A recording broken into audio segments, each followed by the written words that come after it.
My name's Janet Arlene Lindner. That's what I was born in. But when I got married, I dropped the Arlene and kept the Lindner. I was in college when I got married, and I was afraid they might not be able to follow me.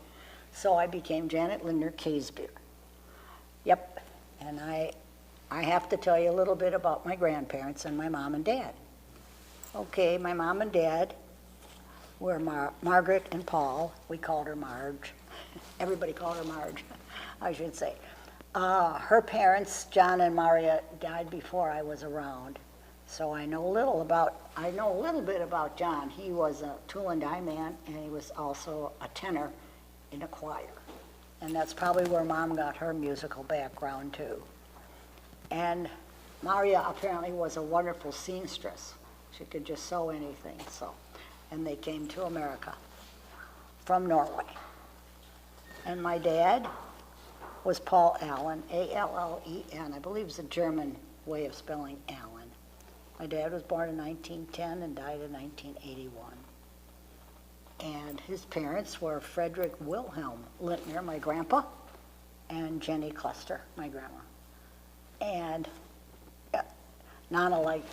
Jenny liked to be called Nana Jenny, our grandma. And Pop, we call our grandpa Pop. He was a wonderful guy. He wore a little hat, fedora hat with a feather on it, and smoked his pipe. Yep. And he would try all kinds of things. Bonnie got a pogo stick, I think it was, for Christmas one year, and Pop went outside, tried to jump around on the pogo stick. We thought that was pretty funny. Anyway, we had, I have two sisters. Carol is 2 years younger than I am, and Bonnie is 8 years younger than I am. And we would get together with our grandparents, especially Nana and Pop. We would get together for dinner on Sundays. And we would have dinner, and then Nana taught us how to play canasta and Chinese checkers. And Pop and Dad would probably listen to the radio, to a ball game or something on the radio. And that was nice. A little bit about Nana, Jenny, who was, well, she had favorites. There was no doubt about it. And I was a favorite because I'm the oldest grandchild. Yep. And you know, when you're a kid, it doesn't dawn on you that this lady is favoring you, except when funny things would happen. When our mother would give us orange juice, she'd grind up make the orange juice, and then she'd strain it so there was no pulp in it. And we were at Nana Jenny's. I don't know why Carol and I were there. Mom was, anyway, we were there for breakfast. And Carol wouldn't drink the orange juice because it had pulp in it. Well, it became quite an issue. And of course, Nana didn't say anything to Carol. She waited till our mother came over, and then she bawled our mother out for having a daughter who wouldn't drink the orange juice with the pulp. Right then and there, it became obvious that I could probably get by with darn near anything. So if something got broken or ripped or whatever, I would just say, oh, I did it, because I knew she wouldn't rag on me. And Carol and I we were buddies. We were not just sisters, we were buddies. We did, one thing Nana did teach us was to do crossword puzzles. She was very, very good at crossword puzzles. She taught us how to play crossword puzzles too. And then when we were little, Carol and I, we didn't have any neighbors close. We didn't have neighbors until I was about 14. The house that we had, Dad bought in 1940, and we were across the street from the golf course. So, of course, there wasn't anybody on that side of our house. And there were neighbors.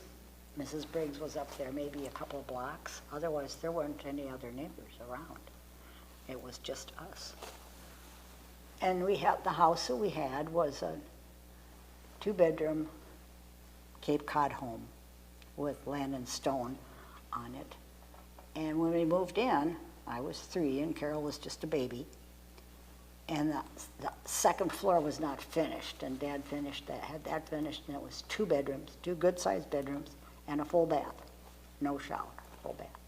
And then on the first floor, there was a kitchen and formal dining room, a living room, a den, kitchen, and a bathroom was just a shower. And so that was it. It was a 1-car garage, which we liked, but we owned the lot behind us too. And of course all the fields because there wasn't any houses, it was just a field. And Carol and I would either roller skate around the block or we'd ride our bikes around the block. And we had a dog named Lady. And let's say that Carol and I are playing a little bit away from the house. Mom would whistle and Lady would take off. And that meant we'd better be taking off right behind Lady because we had to go at the same time. Or otherwise she'd get a different whistle for us and we'd come running. And one time, Carol and I rode our bikes around the block.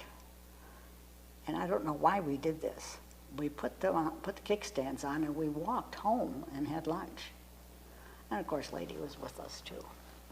And then we walked back to get our bikes and go home. And when we got up to our bikes, there were snakes. Garter snakes had wound themselves around the spokes of the bikes. Well, we just didn't know what to do. We didn't know to run back home and get Mom and have her come and get them or whatever. And we made a plan. We would run as fast as we could and jump on the bike and start riding, which is exactly what we did. And snakes were flying, you might say. Now, if Lady had found a snake, she did not like snakes at all. She would shake that thing till there wasn't anything left, believe me.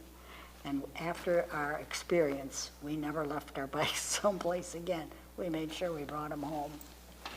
And because Carol and I had nobody to play with except each other, the worst thing you could say to the other person is, I'm not going to play with you. And the other person would say, well, then who are you going to play with? Because it was just us. So we had make-believe friends. And how we came up with these names, we still don't know. Cheesy and Green Pepper. And they would play with us in the sandbox, on the swings, and we loved it. And during the war, of course, World War II came along, and then, like at our school, we had black curtains. And we had air raid drills where we had to jump under our desks.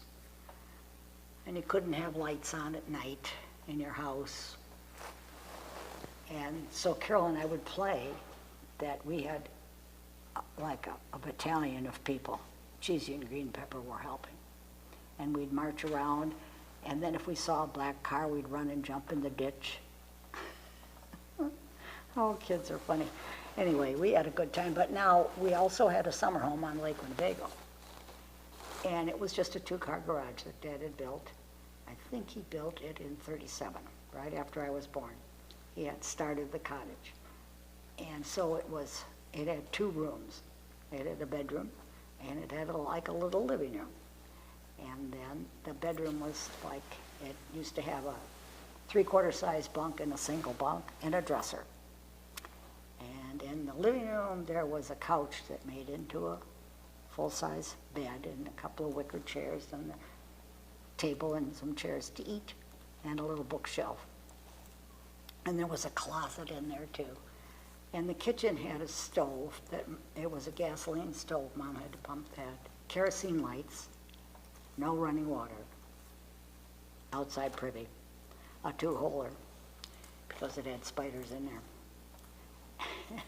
But anyway, we loved going up there. And of course, Cheesy and Cream Pepper didn't come with us because there were kids to play with all summer long up at the lake. We were there from Memorial Day to Labor Day. Yes, we were. And when I was a baby, let's see, I was born in '37 in March. And I think it was my mom and her mother, so it'd be Grandma Maria. They lived up at the lake from the time I was probably 3 months old until the fall when Dad found an apartment. And remember, the cottage didn't even have screens yet, and no running water and a baby. Oops. And they were there all summer long.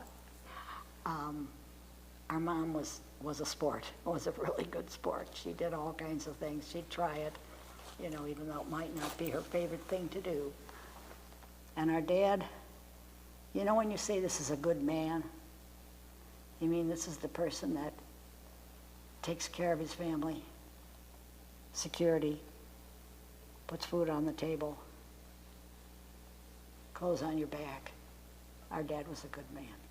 He took care of his family. And then Bonnie came along, and of course we were so excited to have this other little person that we could train, you might say. She was little, and she would run around with her little ponytail, and we'd drag her everywhere, you know.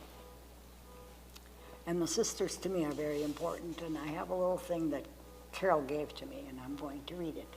She's the one you've known forever, the one you go to for honest advice and genuine support, the one who accepts your quirky little habits and understands you in a way very few others can. She's the one you can call at any hour to laugh or cry or complain, the one whose voice has been there all along, sharing secrets and dreams and singing your song when you needed to hear it. She's the one who can read your mind, hear your heart, love you just the way you are. She's your lifelong friend, but she's also more. She's your sister. And there comes a time when you really start thinking about that more than before. But we were always good buddies. I know in high school, because we're just a couple of years apart in high school, sometimes I'd be walking around and think, oh, there goes my blouse. So I guess Carol got my blouse. In the bedroom on the second floor, we had, the one bedroom was Carol and Bonnie and mine. Well, of course, Carol and I were in there till Carol was 6 and I was 8, and then Bonnie came along, so it was 2 twin beds and a crib. And we were there just fine and dandy. And when I was 16, they made the den into my room, so I had my own room. But our mother read every night to us a chapter of a book. And here I'm 16 years old, running up the stairs, can't wait to hear the book. It was important. Our mother was a singer. She sang alto. She played the piano. She played the ukulele. She played the banjo. And she was one of those piano players that if you were singing, she'd play. But then when we came along, she wanted us to take piano lessons. So we took from Madame Art in Chicago. And I remember high-stepping horses. Yes, that's what we had, high-stepping horses. And Mom would go with us, and she would play too. And it was only classical music. And someday, if you have nothing else to do, you can come over and listen to my record that I made playing the piano. Oh, and we had a collie dog.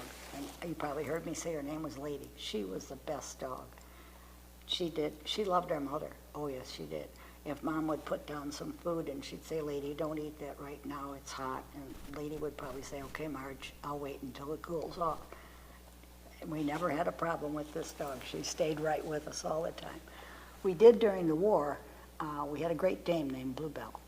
And she was a wonderful dog too. Of course, Carol could ride her like a little horse or pull our wagon or pull our sled. But during the war, we got our ration stamps. And Blue was supposed to have so much meat a day. We didn't get that much meat for the 4 of us. So we gave her to the Orphans of the Storm, which is a place in Chicago where they don't put the animals down unless they're very, very, very, very sick. And Orphans of the Storm is still there, which is nice to know that that's the same. So then, and then Bluebell, and then we had Lady. Lady came when Bonnie came in 45. What a fun time we were. We had a fun time. One thing we did up at the lake a lot, we would go swimming every day, of course we went. Carol and I went swimming every morning. And then Mom would make us get out at noon, from noon to 1. We couldn't swim. You know, years ago they said after you had your food you had to wait an hour to go swimming, which is kind of a fib. But anyway, and so in that hour we'd play croquet, or we'd read a book, or we'd play sheep's head with some other kids, 5-handed. And we loved it. We just couldn't wait. And then, of course, we went right back in the water. And because you're there from Memorial Day to Labor Day, and the neighbors you have are people that are renting a cottage, and they might be there for the week or 2 weeks. Some families were there all summer long, just like we were, and that was fun too. So that there were always some kids to play with, or at night we could play flashlight tag or something. But one time, I know these guys were playing cards, and I don't know how somebody said, well, you can't catch any fish from the pier at night. And I was in the 8th grade, and I thought, maybe you can catch a fish. So I went down and put my pole in. About an hour later, I came back up and showed them the fish I caught, which was a 5-pound catfish at 9:30 at night. So after that, nobody said in front of me, you can't do that. Because, oh yes, you can. If you really try, you can try harder. But Carol and I would swim or water ski or fish all during the week. And Dad would come up on Friday nights from Chicago because he worked at Boyer Schultz. He would come up Friday night, and sometimes we'd go over to Ellen Mabel Becker's tavern and have fish. Or on Saturday night we would go for chicken. Oh, her chicken was really good, very, very good. And that there were very few people up there. There was a gas station, and there was a grocery store that sold everything from nuts to soup, Nelson's. And we go into Pipe to the meat store. Funny names. Chilton was a town not far from us, and they had a grocery store and some shops. Fond du Lac, of course, was a big place to shop. We thought that was just the best. We would buy our clothes for school up at Fond du Lac, and then, of course, when we got to school, nobody had the same clothes we had, which was kind of fun, too. Something different, you know. But my memories mostly on the summertime would be from the lake. Always a good time. The summer I turned 16, I came up only on the weekends. I got a job. I worked at at Sauerberg's pharmacy. I worked. And then when school started, I just worked on the weekends. But that summer, I just came on the weekends to go swimming and play with everybody, with the gang. Carol and I, up at the cottage, we didn't have running water for a long time. And Carol and I would walk down the hill and go to an artesian well and take 2 buckets, 3 buckets really, 2 small ones. We each had a small one and a big one for the 2 of us to carry. We carried the water up every morning. The rain barrels were from washing your hair or washing your body or washing the dishes, etc., because we didn't have running water. I was 14, and Dad built a bigger cottage. And then we had running water, and we had electricity, and all these funny things that we'd never had before. And we liked it just the same. You know, Carol and I were little. We're trying to remember if we were 6 and 8, maybe. Anyway, my dad had a brother, Bill, Uncle Bill, and a sister, Aunt Harriet. And Aunt Harriet is actually 10 years younger than my dad. So anyway, she and her husband, Uncle Seth, lived in Nina Menasha. And they had a little girl, Linda, and she wanted us to come up. So my mother put us on the train in Chicago to go up to Nina Menasha on the train. And we had our little box lunches and everything. And sounds like a good idea, right? Well, we pulled out of the station and we hadn't gone very far. I think we were 8 and 6. And Carol started crying and crying and crying. And I'm thinking, well, there were 3 nuns at the end of the car. And I walked out and I said, can you help me? And they did. They helped me with Carol so that she could calm down. And then we went up to Nina Menasha and Aunt Harriet's, because she lived right on Lake Michigan, you know she did. And she told us one day that we could go down and wade in the water. She's talking to 2 people that had been swimming more than anything else. Well, when she came to get us, we were soaking wet, of course, because we did a little bit more than wade in the water. We were swimming in the water.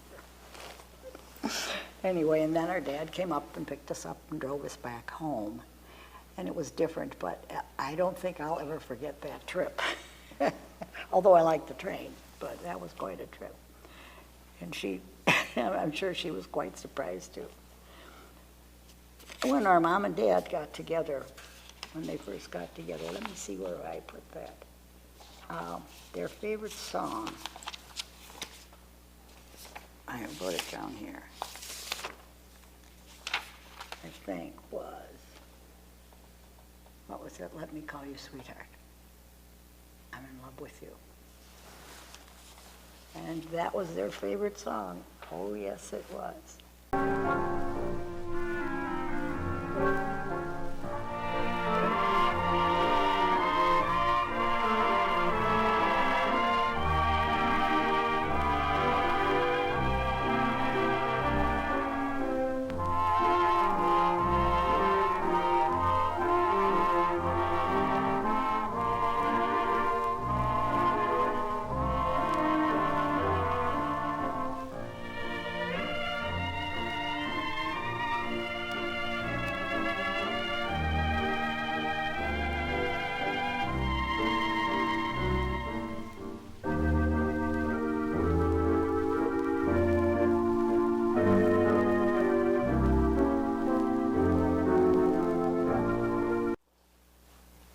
because Mom wanted us to play piano too, we did. Like I said, we went to Madame Art.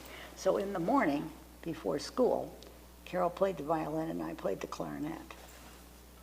So from 7 to 7:30, one of us was playing an instrument, the other one the piano, and then we switch. And then we would go to school. But we would practice all of the time too. I really liked both instruments. Not as good as Mom, but anyway, that's okay. We did it.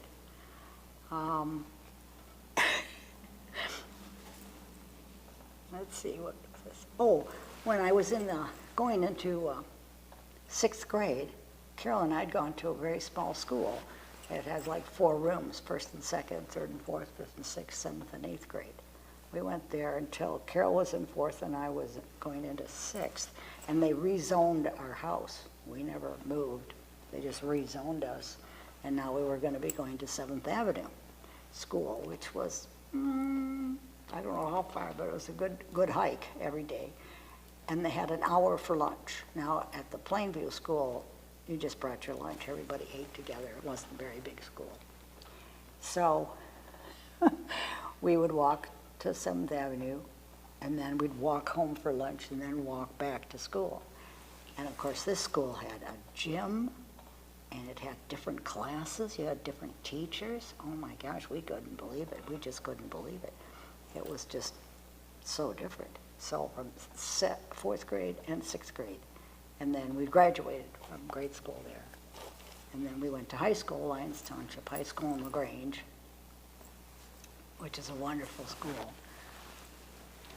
And the things I remember about high school, one thing I do remember, I met this girl named Nancy, and she's probably about, I used to be about 5'6", and she was probably 5'8" or 5'9", and we tried out for cheerleading, knowing full well we'd never make cheerleading, but we tried out every year, which got to be the cheerleaders were like, oh, here they come again.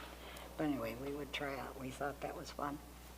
The classes, I remember Dr. Craven, he taught us econ.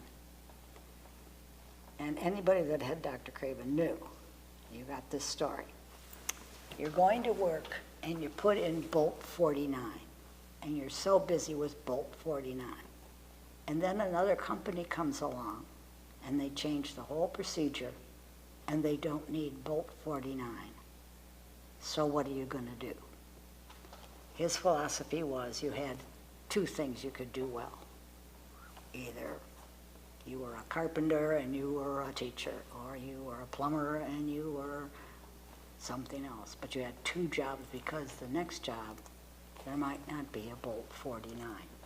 At our, I think it was our 25th reunion from high school, Dr. Craven showed up.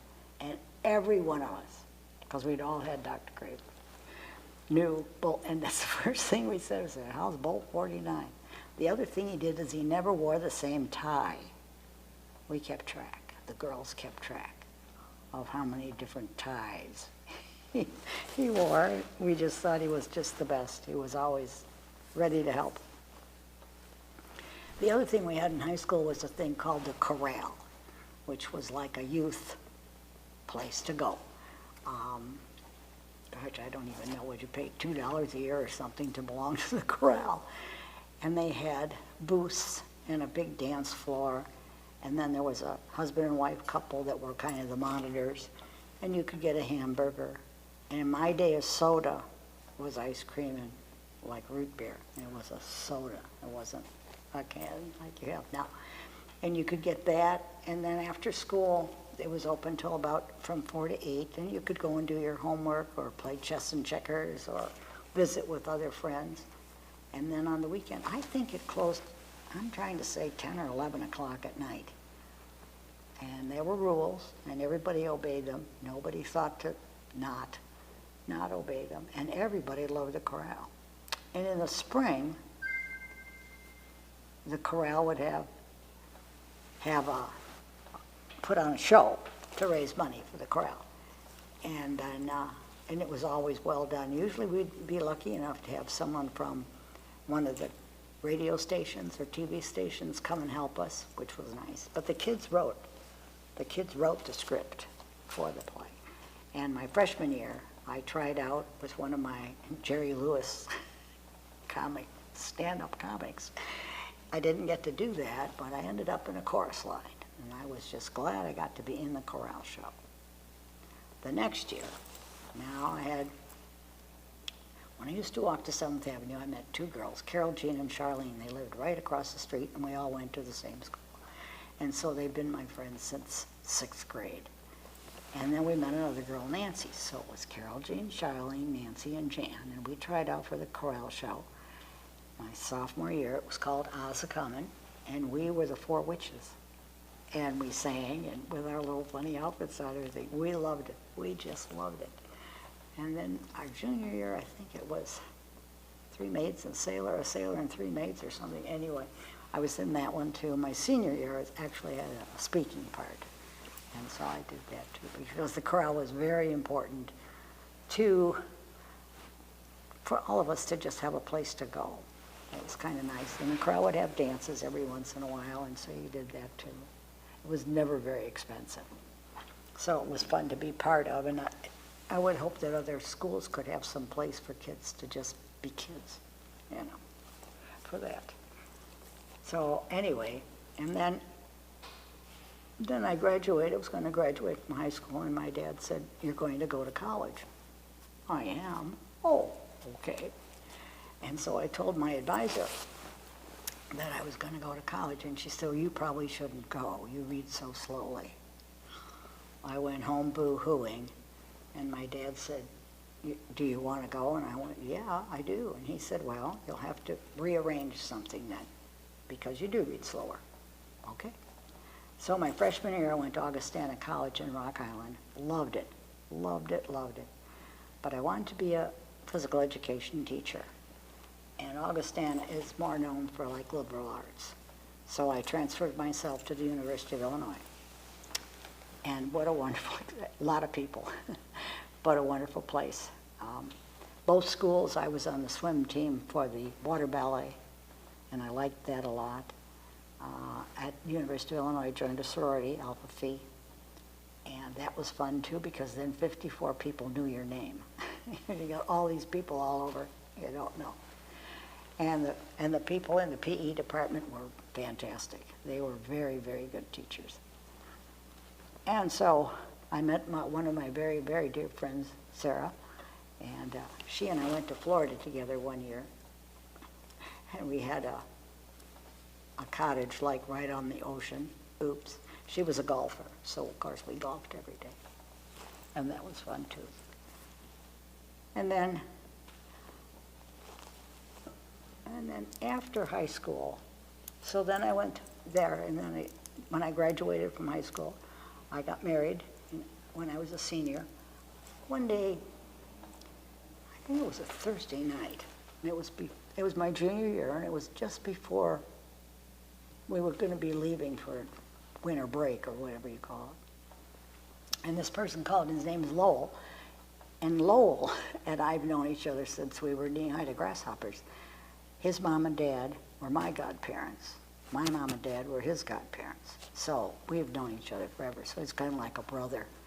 And he said, this friend and I'd like to go on Saturday night over to the Moose and go dancing. He said, is there another gal around there? And I said, well, how do I know? So I looked around and I found somebody. I said, yeah, she will go with us. And he said, okay, whichever one is the tallest will go with me, and you can go with my friend. I said, okay. So it turned out that I would go with his friend, and he introduced me, and I could not get this guy's last name. I got the Phil part, but I couldn't get this last name. But anyway, we went, and we had such a good time. Oh my gosh, we laughed our heads off, danced, had a couple of beers. And then Sunday, when I'm coming home from church, I get a telephone call, and it's this Phil, and he said, would you like to go out for coffee? Oh, sure. So we went out for coffee. Again, we had such a nice time visiting. Well, now we're going to have a break, and what we did at the University of Illinois at that time, you had 2 weeks off, and when you came back, you had your finals. So the finals were in January.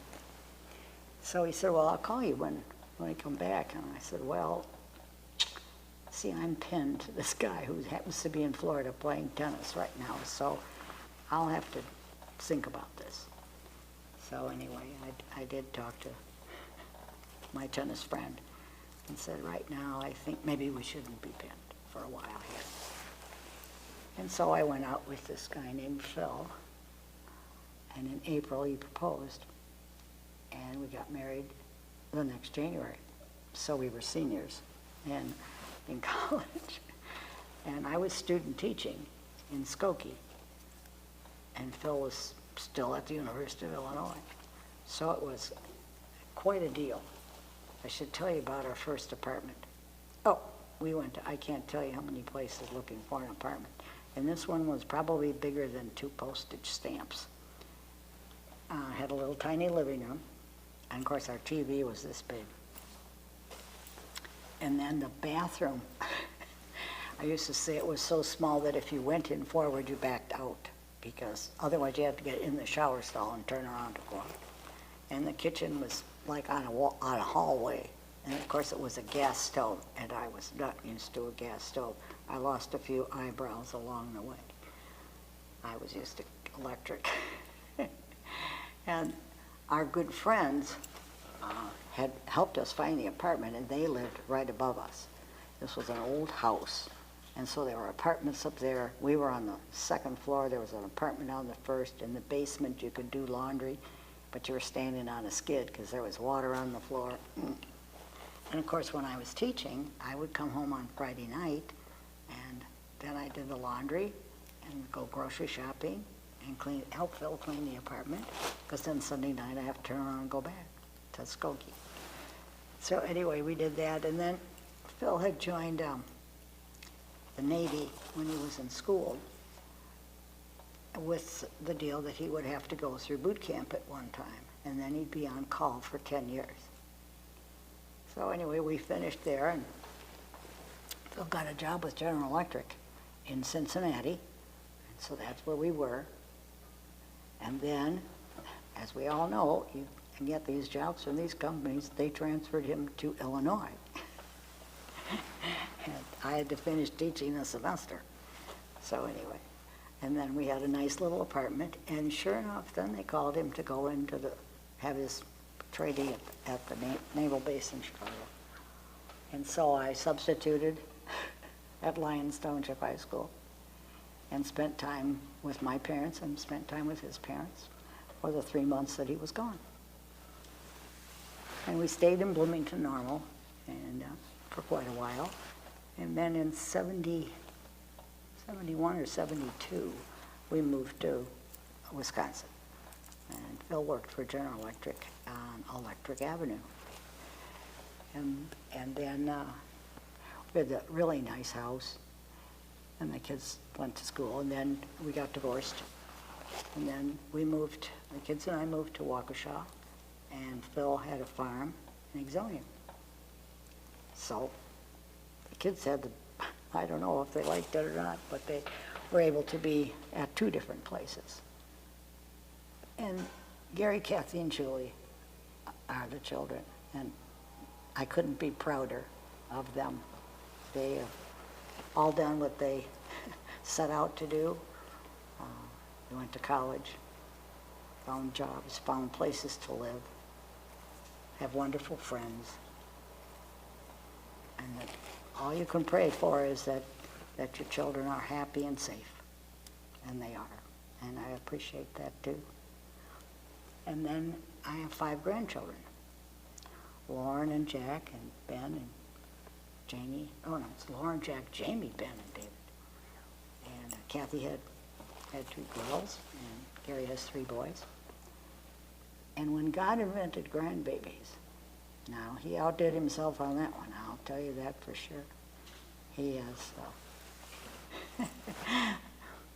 We've had lots of fun together. When they were little, I wore contacts because babies always grab your glasses, and I didn't like saying no, no, no, no, no, because they're not going to understand that anyway.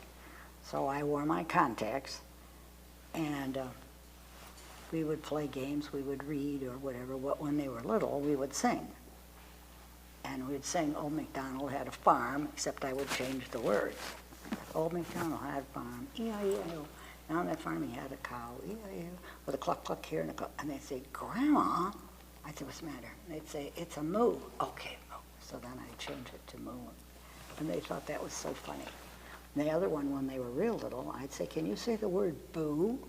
And I said, okay, when I point to you, you say the word boo. And you just sing Salicadoo, Michicaboo, Bippity Boppity Boo. And they would think that that was so clever. They were singing with me. I don't know if that's a good or a bad. And we did all kinds of things. We've gone camping at Jellystone Park, and we've gone up to the Dells, and we've spent some nights at the Embassy Suites. And now they're all grown, and they all have their own places. And so I'm so glad we were able to, that I was able to be with them as much as possible. Time goes by pretty fast indeed. And all of a sudden, you're 87, and there you are, 87. When I was a sophomore in high school, I would have been turning 16 in March. And that was 1953. I would have been turning 16 in March. But in February, Lyons Township High School was in the Sweet 16 competition basketball, and we won. Well, my father let me drive Carol, Jean, Charlie, Nancy, and I from LaGrange, Illinois, Champaign-Urbana, to watch the tournament. And we left on a Thursday morning, and if they won, we'd be coming back on Sunday. Well, Charlene wanted to be in a sorority, so we dropped her off there, and Carol Jean's mother had found a lady that would put up with the three of us, and we weren't supposed to have anything to eat with her. We were just supposed to stay overnight. Well, she made us breakfast every morning anyway. It didn't matter. And so we would do that, and then, of course, we won. And so then that trip home, wow. I mean, the cars were just piled up all over the place going home because we won the tournament. And before I left, my dad had me learn how to change a tire. And he said, you can bake the apple pie and you can change the tire. I think my dad always wanted to have boys. He got 3 girls, and he called us his soft boys. He taught us as many things as he could on both sides of that line so that we could take care of ourselves. And we do. We do take care of ourselves. Yeah. So anyway,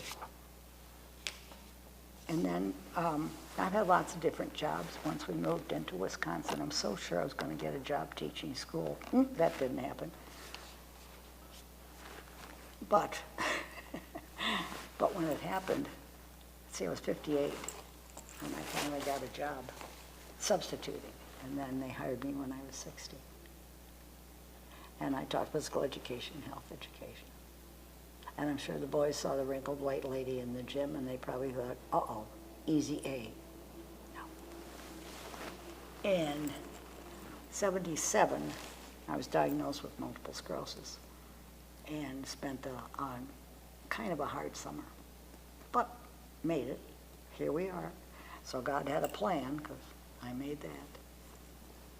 And then in 2010, I would go swimming every morning at the Y at 5, come home and put my cover up in my suit down the basement now. And in 2018, in 2010, I didn't get all the way up and down the steps. I fell at least 3 or 4 steps, and I knew I broke my ankle. I knew it was broken. Well, when my sister Carol came with me to the hospital, we saw the x-ray, and no, it was crushed. It looked like little pieces of popcorn. So I had the surgery, and I had a plate and screws on both sides of my ankle. Eek! And then before, and my friend Helga was going to let me stay with her for 5 weeks. And it had to be 6 weeks total. So I stayed 1 week, a friend with Debbie from church, and then I stayed with Helga, and then Carol and her husband Tom picked me up, and we went to the doctor. And he said, I was so excited because I thought, goody, I get out of this boot and learn to walk again. And he goes, oh my gosh, you have an infection. So now I get to lay on my back for a little bit longer until the infection heals. Then they had another surgery so they could take the plate and the screws out of the right side. And it just didn't seem to want to end. So finally, I was able to walk around. I thought I was feeling pretty good. And David was with me, the youngest, and we were at the Racine Zoo. And walking around, and I finally said, "Oh, David, we got to go. My back really hurts bad. I don't know what's the matter with my back." Well, I had some x-rays, and I'd broken my back. So apparently, I'd broken my back at the same time, but my ankle hurt so much I didn't pay any attention to my back. So then I had back surgery. And I was about 5'5" in those days. Then I went down to 5'1", which I am now, after the back surgery. Whoops. But anyway, that's the way it goes with that kind of stuff. You just keep moving around, and something's bound to happen. There's a song that says always. And I can't remember how it starts, but it says that I'll be loving you always, not for just a day, not for just a week, not for just a year, but always. And that would be for the children and the grandchildren. There's nothing that would ever stop that. And now, at age 87,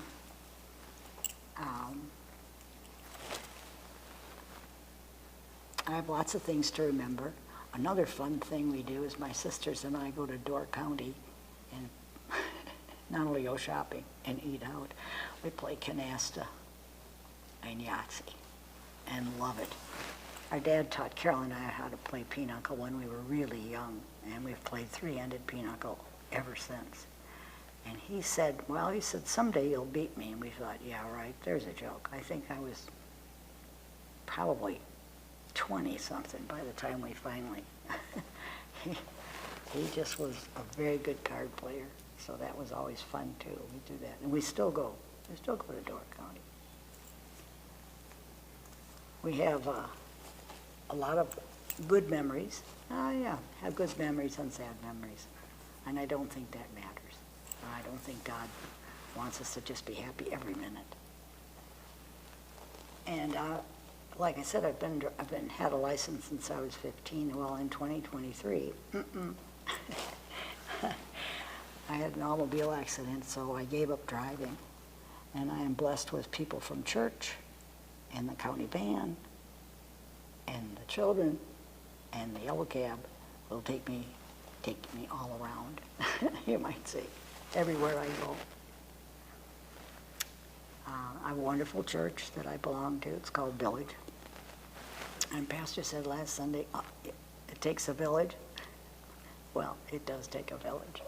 And we're lucky to have that in our little church. We're right downtown in Milwaukee.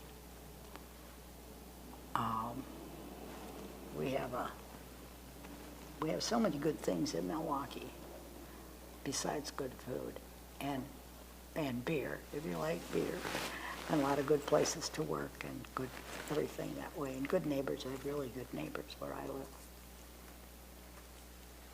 I think it's hard to get to the point where, like me, who's always been really active, to not be able to do everything you want to do. You have to kind of sit back and go, okay, better wait a while. We'll do something later on.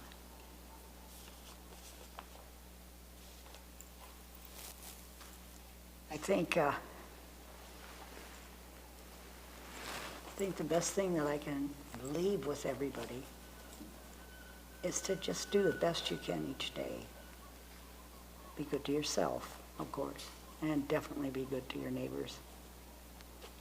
When I moved out of Racine in 2018, I told the neighbors to the east of me and the one to the north of me that I have never had such good neighbors as I had then.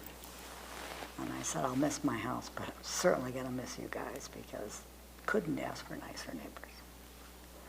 Help you when you need it, whatever. The one son said to me, he said, I'm going to miss you. I said, yeah. He said, I love your decorations at Halloween on your porch. I do love Halloween. It's one of my favorite ones. For that.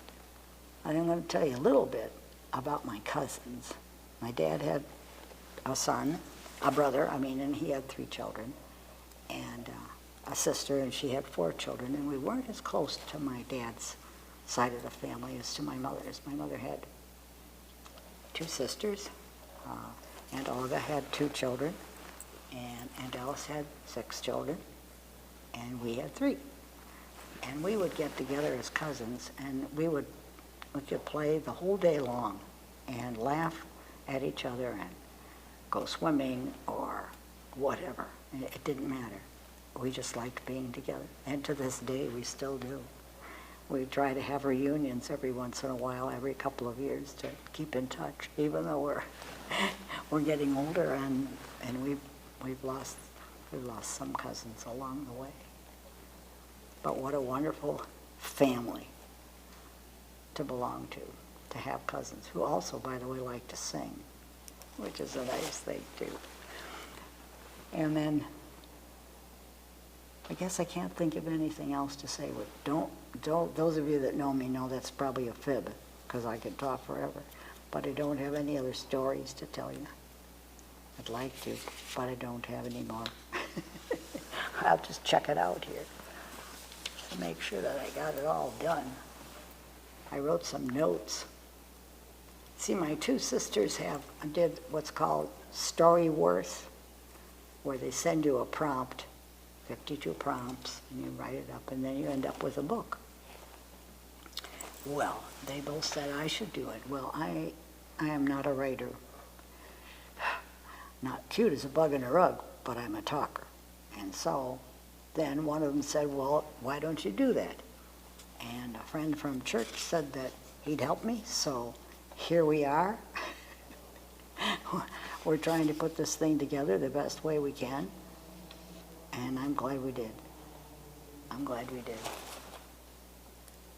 Because now you know everybody. Let's see. There's Gary, Kathy, and Julie. There's Lauren and Jack and Jamie and Ben and Dave. There's me, and there's Carol and Bonnie.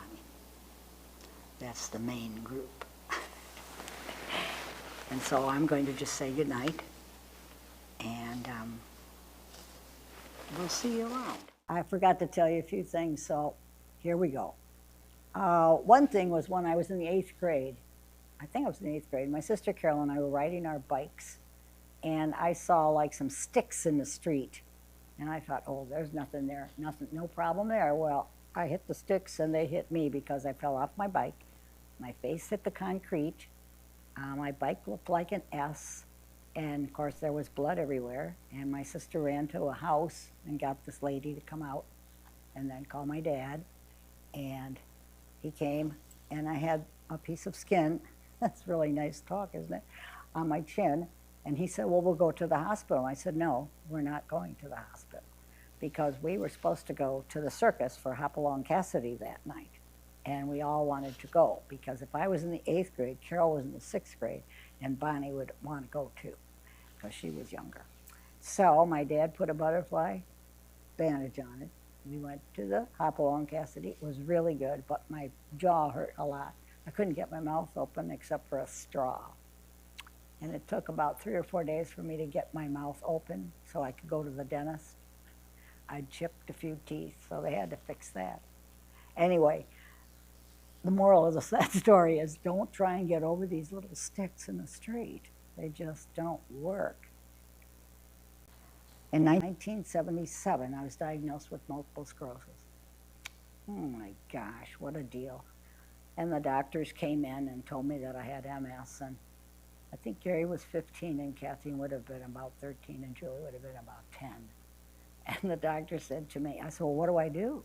And he said, well, eat a good diet. And I said, do you have one? And he said, no. And I went, oh, phooey.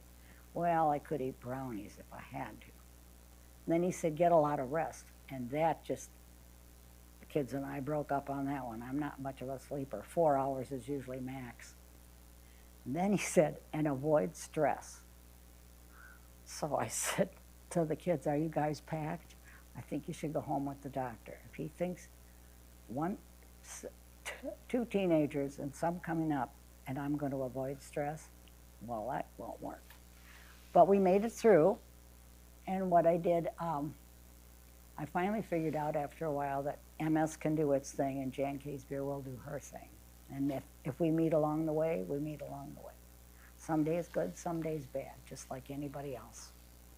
Anyway, it was a different way of doing things. I was in the hospital for too long as far as I was concerned. That's for sure. What did I write down here? Oh, in 2015, we were celebrating. Lauren had graduated from college in December. So Kathy was having a party for her in Kohler. Or maybe we should bring it. Anyway, in that January. And it was very cold that day, very cold. So when I drove there, I went to a motel and got a room, and then I went to the party, and then afterwards I went back, and then I stayed the next morning till the sun came out, got it warmed up a little bit, and then I came home on Sunday. And Monday I went to school, and I came home. And on my way home, I thought, well, I should really stop for gas. So I did, and I put my card in, and it said reject. So I tried it again, and this time it said, talk to the cashier. So I went inside, and she said, I said, what's wrong with my card? It says I don't have any money? That's a lie. And she said, no, you're dead. I said, I beg your pardon? She said, Social Security has said that you're dead. I said, well, I'm talking to you. She said, I'm sorry, there's nothing I can do. So I got home about 5:15, and I thought, well, no one's going to be at the bank, but I'll try. So I called the number, and sure enough, somebody answered, and I said, I didn't know if it's a cleaning lady or what. And she said, no, we're on duty till 7. Oh, goody. So I told her what happened, and she said, I'll be back in a minute. And she came back and said the same thing. Social Security says you're dead. So that means they freeze everything. Your checking, your insurance, your Social Security check, everything is, oops. So here it is a Monday, and what am I supposed to do? So Tuesday, I asked if I could leave school a little early, and I went to the bank. And I said, what am I supposed to do? And so that lady, oh, she was so nice, because I had written 5 checks. Now I'm thinking they're going to bounce from here to China and back. So she took care of that. And then she said, you're going to have to go to the Social Security office. Oh, well, that's a treat. Anyway, I did, and I got there. They close at 4. I think I got there at 3:30, and there were so many people in the room. So like 5 minutes to 4, the gentleman says, we'll be closing. Closing? I said, oh my gosh, I have to talk to somebody. And the lady said, well, I can stay with you, ma'am. So she stayed with me till 5 o'clock at night, and we went through all the paperwork and everything, and she said, no, and she said, and I said, what about my Social Security check? I should get that on Thursday. And she said, well, we're going to see what we can do. So she worked really hard, and I did get the check, but I still was not able to get money or have insurance. So that took a total of 3 weeks to clear up, and I could not believe it. And then maybe the next day in the newspaper, there was a man, 57 years old, who had just had the same thing happen to him. And I thought, well, gosh. So I don't know how you check to make sure you're not dead, but make sure that you're not. And so anyway, and everything finally came down, and all the charges came back, and I could get money out of the bank, and I could charge it, and I could get insurance. Whew. So, and here you're counting on Social Security for stuff. In 2010, I was going swimming every morning at 5 o'clock in the morning there in Racine, and then I would come home and hang up my suit and my cover up in the basement. Well, this Friday, I didn't get up very far, maybe 3 or 4 steps when I pitched backwards. I knew my right ankle was broken because I heard it go. But anyway, I landed on the floor, and I said to God, thank you, I didn't break my neck. And so, you know, when you get old, your knees are bad. So I crawled up the steps because I didn't have my phone with me. It was upstairs in my purse. So sure enough, I got to the top step and the phone rang. And it was Tara from Milwaukee Public Schools wanting to know if I'd like to sub. And I said, no, not today. I said, but could you do me a favor, call 911 and tell them I fell down my steps? Okay. So she called me back in a minute. She said, I gave me your number. And she said, you be sure and call and tell me what happened. I said, okay. Now this lady had been calling me since '05 to sub. I wouldn't know what she looked like. But if I'd passed her on the street and she started to talk, I'd know who it was. So anyway, the ambulance came and they were nice. It was 2 guys and a gal. And they had this big blue pillow and they put it around my foot. Now I'm 73 years old. And this guy says, okay, now you can hop. I said, hop? Hop? Oh, I haven't hopped in years. How about if you pick me up and put me in there? And he said, okay. So they did. And then, so I wore a boot for a while, for quite a while, 6 weeks I wore a boot. And then I went back to be checked up. My sister and her husband were helping me, and they said, oh, now you have an infection. So you go back to laying back down in the bed for a couple of weeks till the infection heals. And then you go back for another surgery. Mm-hmm. And then you have the boot on again. Oh my goodness sakes. Anyway, finally everything's okay and my ankle is fine. And then that summer, was it that summer? Yeah, that was summer. My grandson and I were at the Racine Zoo. And finally I said, oh, Dave, I said, I'm going to have to go home. My back is really hurting. Well, I called the doctor and they had one of those MRIs, which I do not care for. And I broke my back. I must have broken my back the same time I broke my ankle. But my ankle hurt so much I didn't know my back hurt. So I had 2 surgeries in 1 year. And when I came back from the surgery, from my back, I used to be about, well, when I was younger, I was 5'6 and a half. And probably when this happened, I was probably 5'5". Now I'm 5'1". Moral of the story is, don't break your back. Anyway, so now that I'm shorter, I understand how difficult it is to do different things. In 1981, I was a delegate to the Girl Scout Convention in Dallas, Texas, when all the monarch butterflies flew through. Oh my goodness, it was just unbelievable how many little butterflies there were everywhere. You'd open a door for a store and they'd go in the store. Anyway, and I went from from Houston to Dallas to visit some friends, and I got a call from my sister that my father was in the hospital and probably was not going to make it. So I flew home, and I think I got home on Sunday, and Dad died, I think, on Thursday. And that was in 81. Anyway, but you think everything's planned, you got plans. Well, sometimes they change. They just change for sure. I did work for the Girl Scouts part-time. I worked they have a morning, afternoon, evening section. So I worked like a day and a half or something. And that was good. Gary was in first grade, and Kathy was, she was in 4-year-old daycare, which was a wonderful program they had. And then Julie was at home. She was almost 2, maybe, close to 2. And I thought, oh my goodness sakes, well, how am I going to do this?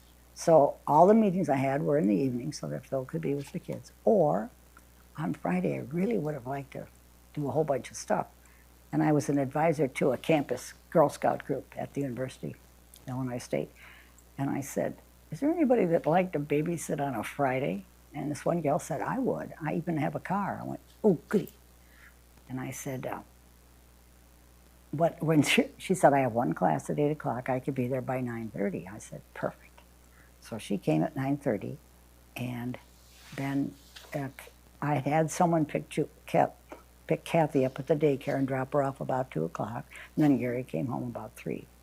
So anyway, so I get home, and I had given her money to go, if she could go to the grocery store and buy my groceries and hers too, because she lived in a co-op. And then I paid her, and Phil got home that night, and we were both just amazed. Everything was spotless. The groceries all put away. So we didn't have to do that. And so we've been friends with Barb since she was 18. And we're still friends. Don't you just love it? Anyway, in '58, I started subbing for Milwaukee Public Schools. And of course, years ago when you subbed, you could only sub in your own discipline. You couldn't sub in anything else. The first day subbing, I think, was sixth grade math or something, almost passed out. And if the if the teacher hadn't left a good lesson plan, it would have been all over. So I subbed for 2 years, and then they hired me when I was 60 to teach physical education, health education. And I'm sure the boys saw the wrinkled white lady in the gym and thought, now there's an easy A if I ever saw one. Well, guess what? No such animal. One boy came up to me one day and he said, Miss Kasbeer, you can give me an A. I said, I can.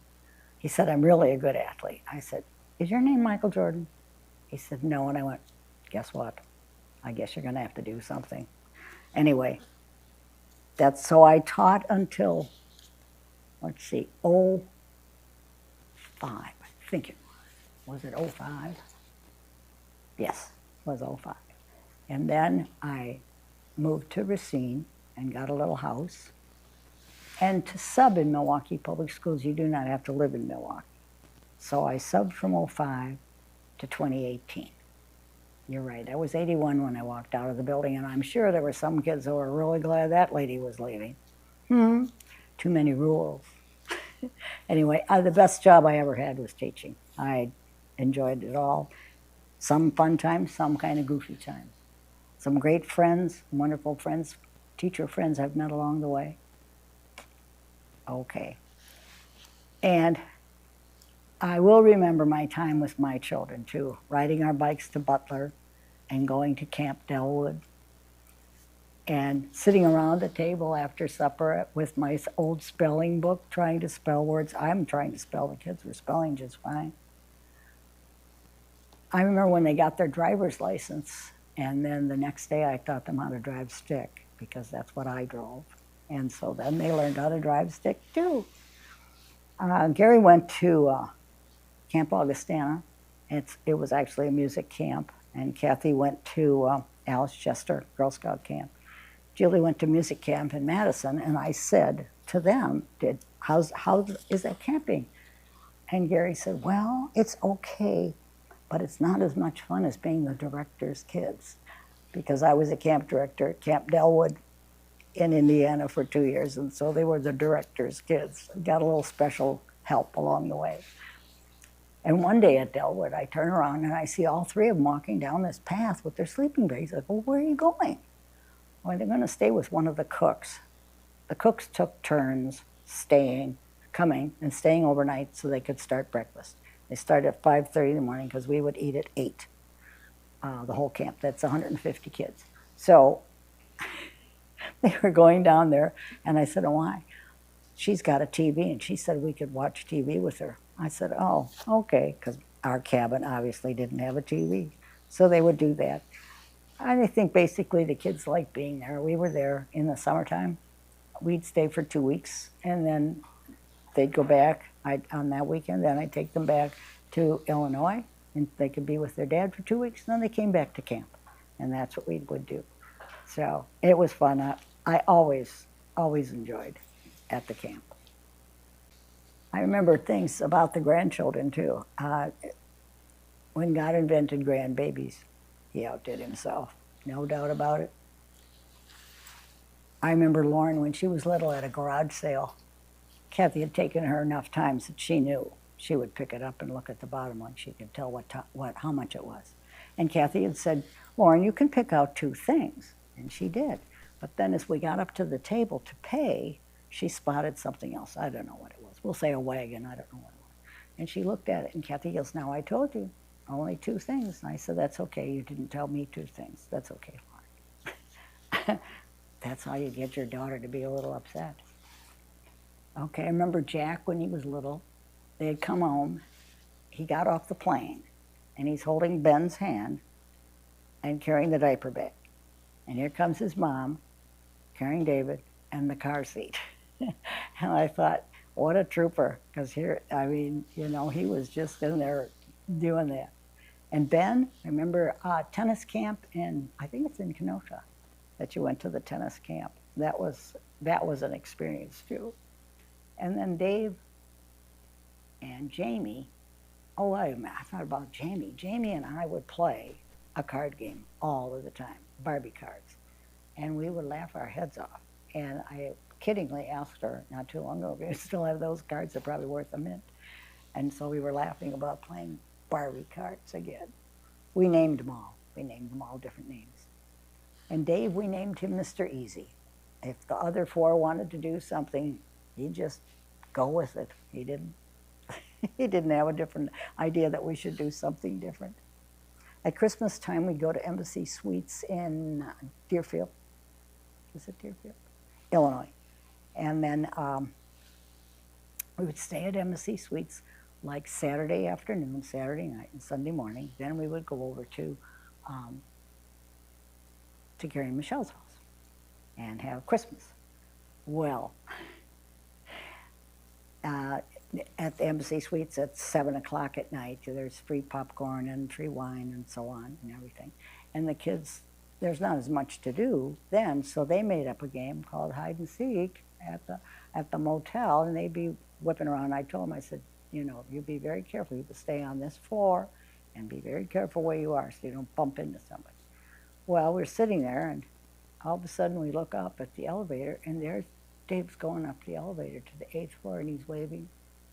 And they all come over, and they say, we can't find David. Where is he? He's up there. Oh, the kids thought that was just about the fun. They were just hooting and hollering about that. They thought that was pretty funny. 4 summers we went to Jellystone Park in Caledonia, Wisconsin.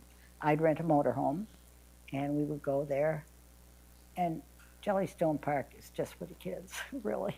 You can wake up Yogi Bear at 9 o'clock in the morning. And there's all kinds of things to do. They have a movie one night. They put it on outside. It's kind of fun to do that.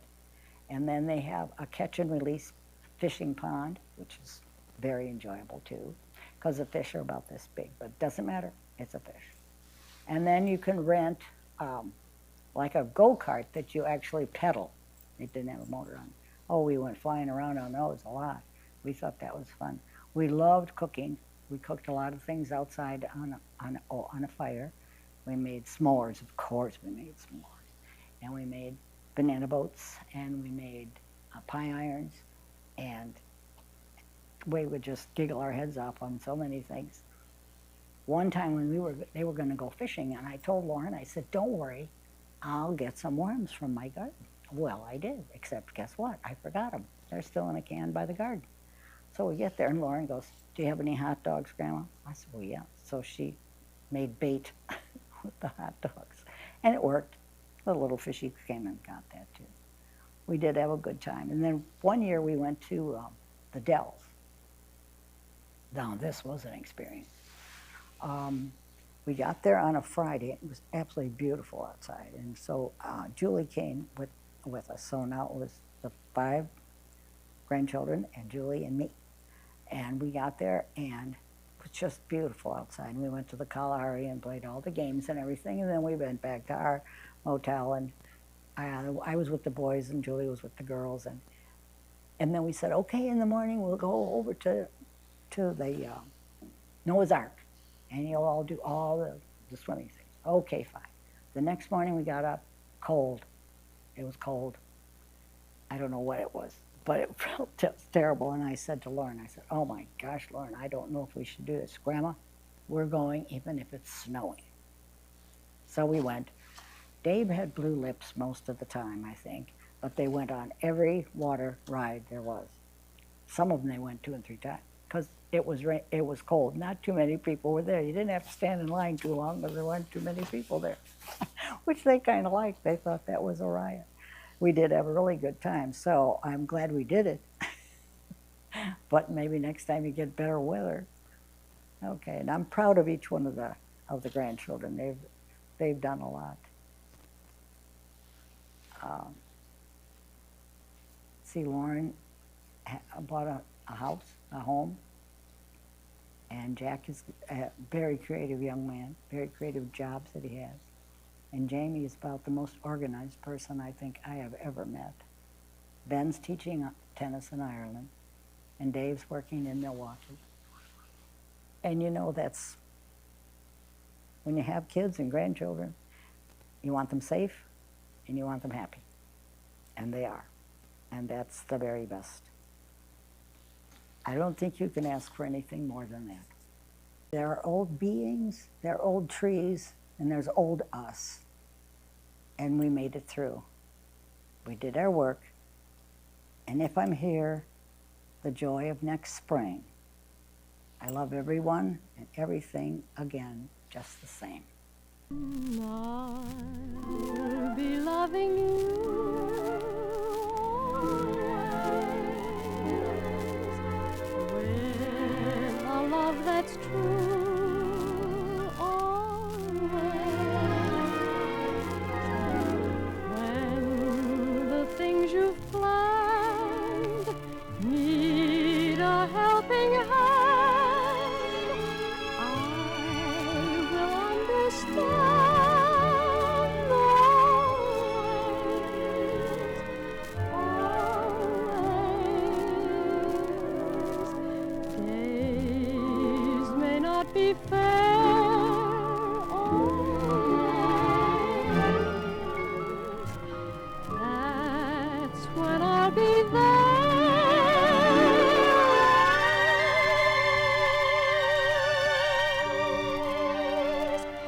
Not for just an hour, not for just a day, not for just a year.